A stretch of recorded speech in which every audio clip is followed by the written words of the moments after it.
सारी तैयारी अब तो फाइनल है, इसीलिए आज उचाना में आए हुए थे। और परसों दनौदा से सुबह 10 बजे यात्रा शुरू हो जाएगी, दनौदा के चबूतरे से।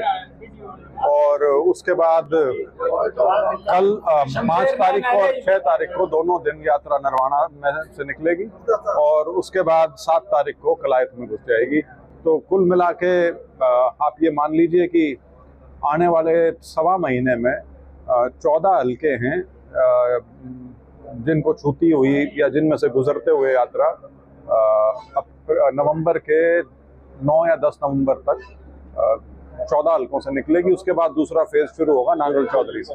कितने महीने तक चलेगी सर भाव यात्रा करीब 7 महीने तो चलेगी, क्योंकि औसतन हमने 2 दिन प्रति हल्का आंका है, तो 6 महीने तो उसी से बन जाते हैं, सीधे 180 दिन हो जाते हैं।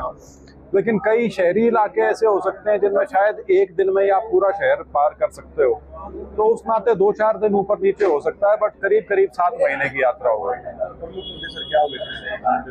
प्रमुख जो मुख्य उद्देश्य है वो तो जो यात्रा का हमारा नाम है सद्भाव यात्रा, और जो हमारा जो उसके साथ जो स्लोगन है कांग्रेस का हाथ भाईचारे के साथ, तो मुख्य उद्देश्य तो वही है कि प्रदेश में जो हमारा छत्तीस बिरादरी का भाईचारा है वो कायम रहे, उसमें किसी प्रकार की कमजोरी ना आए।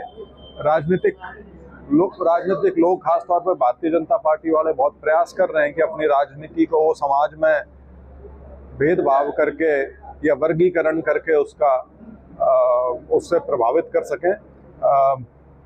राजनीतिक मत आदमी का कुछ भी हो, उससे हमको कोई आपत्ति नहीं है, लेकिन राजनीति की वजह से भाईचारे में खराबी आए या कमी आए वो ना हो, इसलिए मुख्य उद्देश्य हमारी यात्रा का वो है। उसके अलावा ये है कि दूसरा कि कांग्रेस को मजबूती प्रदान करने का। कांग्रेस एक हरियाणा में हमेशा से एक बहुत मजबूत राजनीतिक दल रहा है, अभी भी सबसे मजबूत राजनीतिक दल जो है वो मैं कांग्रेस को ही मानता हूँ हरियाणा में, और उसमें और बेहतरी आए। समाज का कोई वर्ग ऐसा ना हो जिसे ये महसूस हो कि उनका कांग्रेस से छिटक गया है। तो जितने भी हमारे खास तौर पे शेड्यूल कास्ट के भाई हैं या बैकवर्ड क्लासेस के जो हैं, उनके ऊपर विशेष तौर पे हमारा प्रयास रहेगा कि सब कांग्रेस के साथ मिलकर चलें, ताकि आने वाला जो समय है वो कांग्रेस का और प्रदेश के लिए बेहतर हो सके। इसके अलावा प्रदेश और देश के जो अनेकों और मुद्दे हैं, इसमें सबसे ज्वलंत मुद्दा तो आपका हरियाणा